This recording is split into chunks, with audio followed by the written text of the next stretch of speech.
মুক্তা আখতার লিখেছেন, ফরজ গোসল রাতে না করে ফজর নামাজের আগে ফরজ গোসল করে নামাজ পড়ে নামাজ হবে কিনা, আর রাতে উযু করে পবিত্র হয়ে ঘুমালে গুনাহ হবে কিনা। সামিউর রহমান আপনি লিখেছেন, আমার স্ত্রীর এজমার সমস্যা আছে, রাতে ফরজ গোসলের সময় তার খুবই সমস্যা হয়, এমনকি গরম পানি দিয়ে গোসল করলেও সাথে সাথে ঠান্ডা লেগে খুবই সমস্যা দেখা দেয়। এক্ষেত্রে ফরজ গোসলের সময় মাথা না ভিজিয়ে পুরো শরীর ভালোভাবে ধুয়ে ফেললে কি গোসল হবে? আশরাফুল আলম আয়ান আপনি লিখেছেন, আমি নিয়মিত আপনার ভিডিও দেখে আমার স্ত্রী নিয়মিত সালাত আদায় করেন, সূরা কেরাত পাঠ করে থাকেন, পর্দাও করে চলেন, কিন্তু আমার স্ত্রীর একটা অভ্যাস হলো তিনি নিয়মিত ইন্ডিয়ান সিরিয়ালগুলোর রোমান্টিক দৃশ্যগুলো দেখেন, এতে তার গুনাহ হবে কি? হাফিজ কিবরি আপনি লিখেছেন, আমার কাছে ব্যাংকের সুদের কিছু টাকা আছে, এখন এই টাকা আমি কি করতে পারি? তামিম আপনি লিখেছেন, ওযু করার সময় আমরা আমাদের শরীরে যে অংশগুলো ধৌত করি সে অংশগুলো 3 বার অধিক ধৌত করা যাবে কিনা। সীমা আপনি লিখেছেন, সংসারে শান্তি বজায় রাখার জন্য স্বামীর সাথে যদি 2-1টি মিথ্যা বলি তাতে কি গুনাহ হবে? আশরাফুল আলম আয়ান আপনি লিখেছেন, আমি নিয়মিত আপনার ভিডিও দেখে আমার স্ত্রী নিয়মিত সালাত আদায় করেন, সূরা কেরাত পাঠ করে থাকেন, পর্দাও করে চলেন, কিন্তু আমার স্ত্রীর একটা অভ্যাস হলো তিনি নিয়মিত ইন্ডিয়ান সিরিয়ালগুলোর রোমান্টিক দৃশ্যগুলো দেখেন, এতে তার গুনাহ হবে কি? আল্লাহ রাব্বুল আলামিন আমাদেরকে নির্দেশ করেছেন, উদখুলু ফিস সিলমি কাফরা, তোমরা ইসলামে পরিপূর্ণভাবে দাখিল হও। আল্লাহ তাআলা আরো বলেছেন, ইয়া আইয়ুহাল্লাযীনা আমানু তাকুল্লাহা হাক্কা তুকাতিহি ওয়া লা তামুতুন্না ইল্লা ওয়া আনতুম মুসলিমুন, হে ঈমানদারগণ তোমরা আল্লাহকে ভয় করো হক আদায় করে ভয় করার মতো, এবং মুসলিম না হয়ে আল্লাহর কাছে পরিপূর্ণ আত্মসমর্পণকারী না হয়ে তোমরা মৃত্যুবরণ করো না। সূরা আল ইমরানের 102 নম্বর আয়াত। এটি এই আয়াত দ্বারা বোঝা গেল যে আমাদের বোন তিনি সালাত আদায় করছেন, নিয়মিত ইসলামিক কন্টেন্টগুলো দেখেন, ভালো কাজ করার চেষ্টা করেন, তিনি আলহামদুলিল্লাহ ইসলামে আছেন, ইসলাম মানার চেষ্টা করছেন, কিন্তু আল্লাহ তাআলা নির্দেশ করছেন আল্লাহকে পুরোপুরি ভয় করার জন্য, ইসলামে পরিপূর্ণ দাখিল হওয়ার জন্য। বিধায় সেটা আমাদের করা উচিত। নবী করিম সাল্লাল্লাহু আলাইহি ওয়াসাল্লাম বলেছেন, ইত্তাকিল মাহারিমা তাকুনু আবাদান নাস, তুমি হারাম কাজ থেকে বেঁচে থাকো, তুমি সবচেয়ে বড় ইবাদত গুজার হবে। ইতিবাচক ভালো কাজ যেমন জিকির, আজকার, তাসবিহ, তেলাওয়াত আমরা করছি, এগুলোর পাশাপাশি যখন আমরা হারাম কাজ থেকে বেঁচে থাকবো তখনই আমরা প্রকৃত অর্থে এবং সবচেয়ে বড় আবেদন হতে পারবো আল্লাহ রাব্বুল আলামিনের কাছে। আমাদের সে বোনকে আমরা এই লাইভের মাধ্যমে আবেদন জানাচ্ছি যে সমস্ত ফিল্মের আপনার ক্লিপগুলো দেখে থাকেন, রোমান্টিক কোনো দৃশ্য দেখে থাকেন, সেগুলো দেখা আমাদের জন্য হারাম, এবং সেগুলোতে মিউজিক্যাল ইনস্ট্রুমেন্টের ব্যবহার ছাড়াও আপনার এমন দৃশ্যগুলো থাকে যেগুলো পুরুষ নারী কারোর জন্য দেখা যায় থাকে না, যার কারণে আপনার এগুলো দেখা থেকে আমাদের বিরত থাকা উচিত। আমরা অনেকে এগুলোকে হারাম মনে করি না, অপরাধ মনে করি না। আল্লাহ তাআলা তৌফিক দান করুন আমাদেরকে বেঁচে থাকার সকল হারাম থেকে এবং সকল গুনাহের কাছ থেকে। এমনি তামিম আপনি লিখেছেন, ওযু করার সময় আমরা আমাদের শরীরে যে অংশগুলো ধৌত করি সে অংশগুলো 3 বার অধিক ধৌত করা যাবে কিনা। না, 3 বার অধিক ধৌত করাটা হলো পানির অপচয় করা এবং সময়ের অপচয় করা। শয়তানের সময় আমাদের মধ্যে ওয়াসওয়াসা ঢুকায় দেয়, সূচিবায়ু তৈরি করে, যার কারণে আমরা অনেকে মনে করি শুকনা থাকলো কিনা। ভালো করে ডলে 3 বার ধুলে এরপর আর শুকনা থাকবে না, এটা নিয়ে আর আমাদের দুশ্চিন্তা করার কোনো প্রয়োজন নাই এবং অতিরিক্ত পানি অপচয় করা উচিত নয়। হাফিজ কিবরি আপনি লিখেছেন, আমার কাছে ব্যাংকের সুদের কিছু টাকা আছে, এখন এই টাকা আমি কি করতে পারি? যদি সুদের টাকা চলে আসে তাহলে সেক্ষেত্রে আপনি এটা গরিব দুঃখীদেরকে দান করে দিবেন এবং সওয়াবের আশা করবেন না।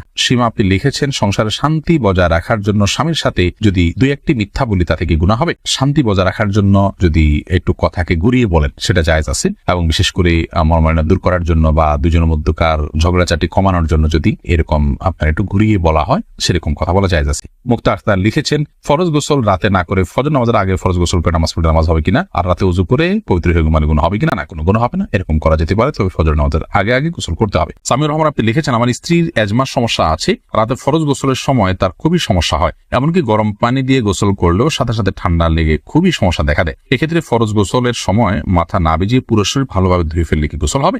দেখুন, ফরজ গোসলে মাথা থেকে পা পর্যন্ত পুরো শরীর ধৌত করতে হয়, মাথাও ধৌত করতে হয়, চুলেও পানি পৌঁছাতে হয়, এটা ফরজ। বিধায় ফরজ গোসলের সময় মাথা না ধুলে কিন্তু ফরজ গোসল আদায় হবে না। প্রয়োজনে গরম পানি নিতে পারেন, গরম পানি ব্যবহার করার পরে চুল তাড়াতাড়ি শুকিয়ে নেওয়ার ব্যবস্থা এবং উদ্যোগ গ্রহণ করতে পারেন, তাতে আপনার সমস্যার সমাধান হলো আলহামদুলিল্লাহ। যদি তা না হয় তারপরে যেটি করতে পারেন তা হলো চুলের যে বেনি আছে, বেনি না খুলে আপনার মাথায় পানি দিলে যদি চুলের গোড়াগুলোতে পানি পৌঁছে যায় এবং বেনি খোলা ছাড়া যদি তিনি 3 বার পানি দিয়ে দেন এবং পানি পৌঁছায় দেন চুলের গোড়া পর্যন্ত, তাতে তার গোসল হয়ে যাবে। এবং মুসলমান তার বিখ্যাত সে হাদিস এক্ষেত্রে আমাদের সামনে রয়েছে, নবী করিম সাল্লাল্লাহু আলাইহি ওয়াসাল্লাম অনুমোদন দিয়েছেন, এটুকু তিনি করতে পারেন। যদি এটুকু করলেও তার না হয় তাহলে সেক্ষেত্রে ফরজ গোসল যেন রাতে না হয় সেদিকটা খেয়াল করবে, যেহেতু রাতের অসুবিধা হয়। কিন্তু আমরা ঠুনকো অজুহাতেই আপনার বলবো যে না তায়াম্মুম করে ফেলবো, এটা উচিত নয়। একবারে নিরুপায় হয়ে গেছেন, ফরজ হয়ে গেছে, এখন গরম পানি করার কোনো ব্যবস্থা নাই, ঠান্ডা পানি দিয়ে করলে চরম বিপদ হতে পারে, তাহলে সেক্ষেত্রে তায়াম্মুম করতে পারেন। এটা নিরুপায় হলে তখন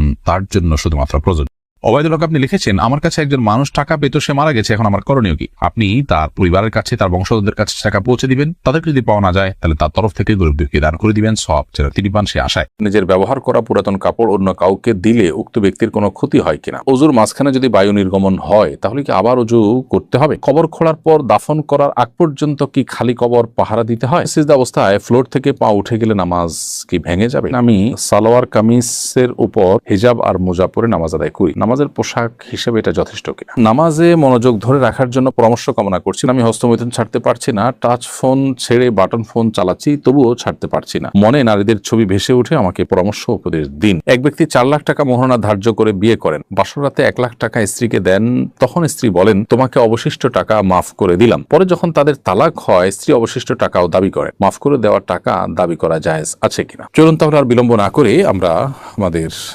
প্রশ্ন উত্তরের পালায় প্রবেশ করি। সাকিব হোসেন আপনি লিখেছেন, অজুর মাঝখানে যদি বায়ু নির্গমন হয় তাহলে কি আবার অজু করতে হবে? উত্তর হলো ভাই সাকিব, যে অজুর মধ্যে যদি বায়ু নির্গমন হয় তাহলে অজু আপনাকে শুরু থেকে করতে হবে। অর্থাৎ মাঝে যে পর্যায়ে আপনি হাত ধুয়েছেন, মুখ ধুয়েছেন, তারপরে অজু ভঙ্গ হয়েছে, এখন আপনি এখান থেকে কন্টিনিউ করলে হবে না, বরং শুরু থেকে আবার অজু করতে হবে। কারণ অজু ভঙ্গের কারণ পাওয়া গেছে মানেই হলো নতুন করে আপনার উপরে উজু আবশ্যক হয়েছে, অতএব শুরু থেকে উজু করতে হবে। এরপরে প্রশ্ন হলো, সিজদা অবস্থায় ফ্লোর থেকে পা উঠে গেলে নামাজ কি ভেঙে যাবে? উত্তর হলো, নবী করিম সাল্লাল্লাহু আলাইহি ওয়াসাল্লাম বলেছেন, উমিরতু আন আসজুদা আলা সাবআতি আযম, আমাকে 7টি অঙ্গের উপর সিজদা করতে আদেশ করা হয়েছে।